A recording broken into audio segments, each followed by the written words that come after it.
Deus nunca vai deixar você ver uma coisa, sendo teu pai, ele nunca vai deixar você ver uma coisa que ele não possa te dar. Se ele deixou você ver, é que ele tem intenção de te dar.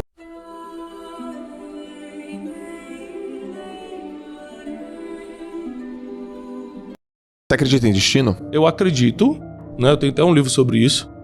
Eu acredito que é o seguinte: a Bíblia diz em Salmos que Deus escreveu todos os dias da nossa vida. Ao mesmo tempo que ela diz que as nossas decisões vão alterando as coisas. Então, como é que eu acredito? Você não tem um plano pro Johnny, pro seu filho? Você quer que ele seja feliz ou triste? Feliz. Você quer que ele seja saudável ou enfermo, doente? Saudável. Saudável, né? Você prefere que ele estude em Harvard ou que ele estude aqui numa universidade particular aqui da esquina? Em Harvard. Harvard, melhor, né? Então, você tem muitos planos pra ele. Mas isso quer dizer que vai acontecer? Não. Por que não vai acontecer? Por causa das decisões dele. Porque na adolescência ele vai falar: pai, tá maluco Harvard? Tá doido que eu vou ficar naquele frio?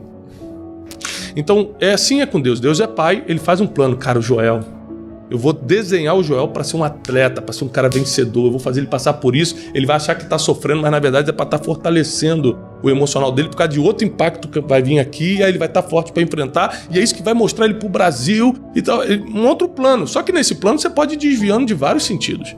Então, a maioria das coisas que eu percebi que era o destino na minha vida, eu só aceitei.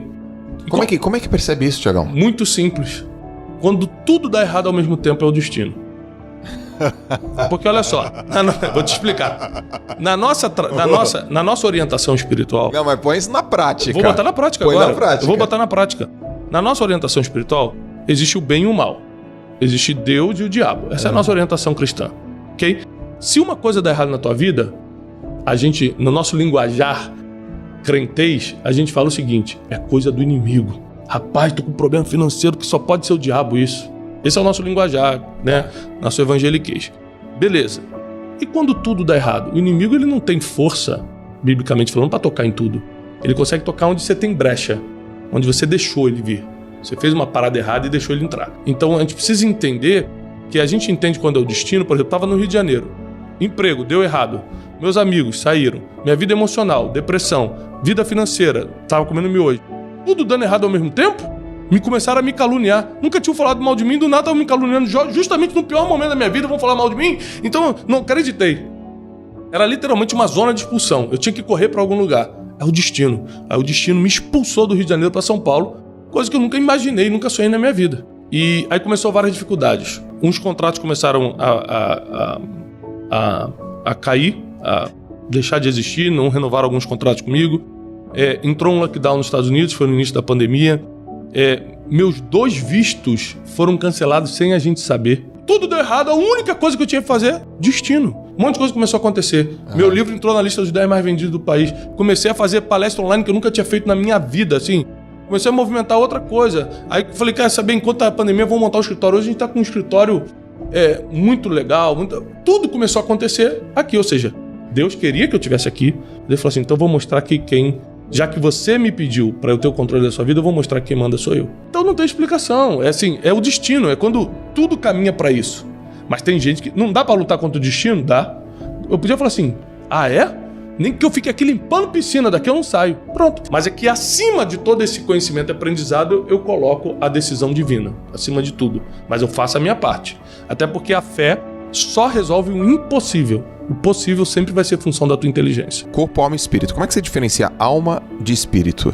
É bem simples, olha só. A alma do ser humano é onde estão nossas emoções, nossos sentimentos, nossa razão, nosso intelecto. Inclusive, quando se fala de vida após a morte, o que vai ser julgado por Deus é a alma. O corpo apodrece, o espírito volta para Deus, todo espírito volta para Deus. O espírito é tipo o meio de comunicação que ele botou no Joel. Ele botou um espírito em você para ele poder falar contigo. Ok. Mas o Joel é a alma, não é nem o corpo nem o espírito. Seu intelecto, suas ideias, suas memórias, seus sentimentos, suas emoções é a tua alma.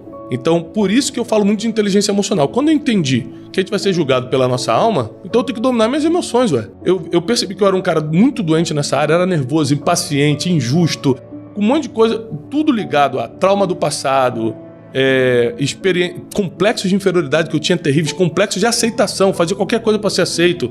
E eu descobri isso quando eu quebrei, quando veio tudo à tona. O que adianta então eu estar fortalecendo meu espírito se minha alma está quebrada? O que adianta eu ir para academia e fortalecer meu corpo se a minha alma tá falindo. Aham. E aí eu comecei a valorizar a inteligência emocional, sem abrir mão da espiritualidade. Quando você fortalece o espírito, que nada mais é do que o ponto de comunicação de Deus em você, ou seja, como é que fortalece o espírito? Duas formas. Ouvindo, a Bíblia diz que a fé vem pelo ouvir a palavra de Deus. Quanto mais você ouvir a palavra de Deus, mais fé você vai ter. Simples. E também orando. A oração é o ponto de contato entre você e o sobrenatural, entre você e o impossível, né? O caminho mais curto entre você e Deus é a oração.